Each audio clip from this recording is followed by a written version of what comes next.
Ja, ariketa honetan bi transistore. Biak hemen serien, horlaxe ipinita, horlaxe konektatuta, xelebreak, orain arte batekin aritu gea, eta hoxe esaten digute. Konfigurazio honetan, polarizazionekin, 5 voltoekin, erresistentzia batekin kalkulatu beharko dugula, neurtu ditugu intensitate hau eta tensio hauek. Eta esaten digute, bi transistoreak daukate VTH berdina, voltio batekoa, baina K ezberdinak.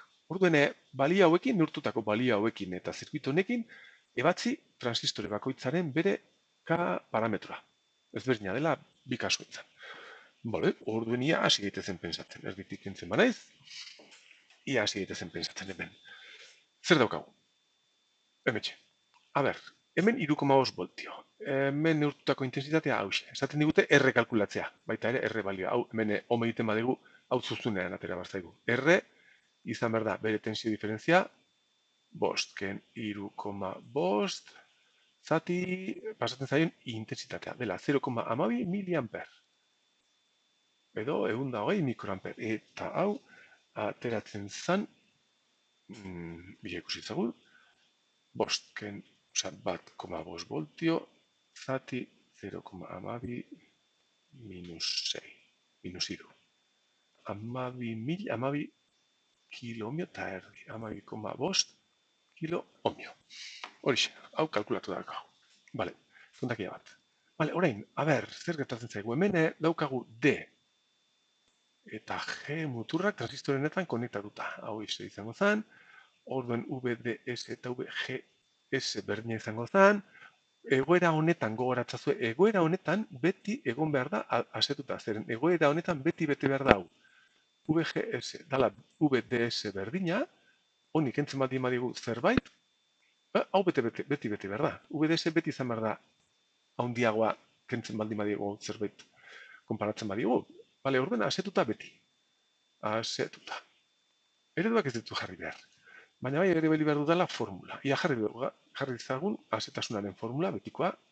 Pasatzen zain intensitatea, kasunetan neurtu dugula, eta dala 120 mikroamper, da berdin, K zati bi, kalkulatu beharko genukena, K bi jarriko diot, bider, VGS ken VTH berbi.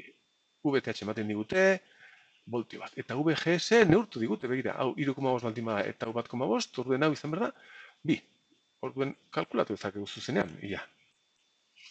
ID baldin bada 0,12 miliamper berdin K zati kalkulatu behar dugula VGS esan dugu dela VG 3,5 VS 1,5 orduen jarriko dena 3,5 ken 1,5 ken VTH dela bat hau berbi. Tamendik zuzenean atera ezakegu kabi, transistoreren kabi, eta hau ateratzen da 0,24 miliamper zati voltio berbi. Bale? Perfecto, lehendabizikoa kalkulatu dugu. Begiratu dezagun bigarren kasuan, hemen ere D muturra eta G muturra konektatuta ditugu, D eta G, orduen hemen ere asetutako behar da, hemen ere bete behar da, beste formula hau ez dut idatziko, eta kasu honetan neurtutako tensioakoak baldin badira, orduen ekuazio hau izango zen bigarren kasu honetan horlaxe. Ide jarraitzen dezaten 0,12 miliamper.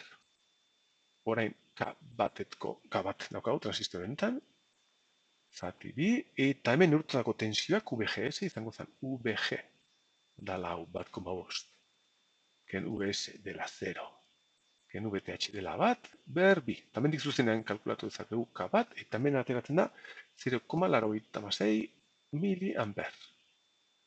Eta hau da, eskatzen zutena da, bi balio hauek kalkulatzea. Horrela.